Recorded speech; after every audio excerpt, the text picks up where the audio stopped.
आनंदपुर उपखंड स्तरीय चिकित्सालय सर्प आतंक रोगी संपर्क पैंट भितर पशि कामुड़ा। वर्षा दिन में सर्पंकर प्रजनन समय तेणु एमाने गातरू बाहरी बुलंती अंडा देवाकू सुरक्षित जागा खोजी घर भीतर को प्रवेश करी मनीष सहित मुहांमुही हेबा बेले अघटन घटे। आनंदपुर उपखंड चिकित्सालय रे सफेई ठीक हेउ नथिबारु एबे वार्ड भीतर को सर्प पशि आसीथिबार खबर मिलिछि। सबु रोगी बेड पाउनथुबारु तळे रोगी और सेमानक संपर्क सोउछंती। एबे सर्प विपद लागी सेमाने खूब भयभीत।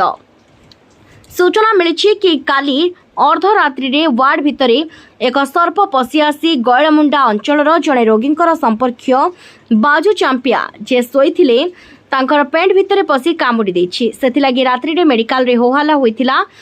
रोगीर चिकित्सा करा जाइथिला। एही समय रे महिला वार्ड रे एक सर्प बाहरिथिला। तेणु सुरक्षाकर्मी बाध्य होई सर्प को मारिथिले। आनंदपुर उपखंड चिकित्सालय रे एबे एपरि व्यवस्था चलीछि।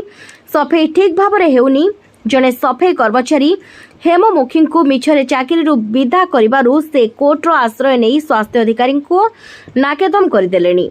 एठारे टंका देई नियुक्ति हुए तेणु सफेई फिनाइल पकाइबा को केही जोर दियंती नाही सूत्ररू जना पड़िछि।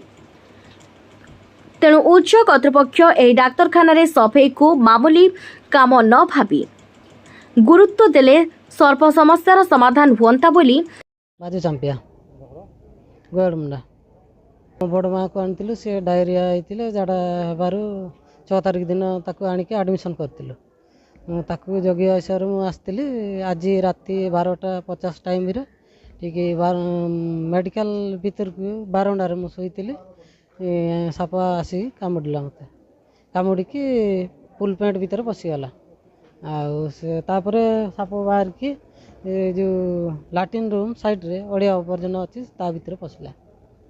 डॉक्टर मत इंजेक्शन देइछंती राति रे तापर एला किछि लेखि नांती देखिया कोन लिखुछंती। लोके कहउछंती। केन्दुझररू दशरथ बारिक रिपोर्ट न्यूज ओडिया।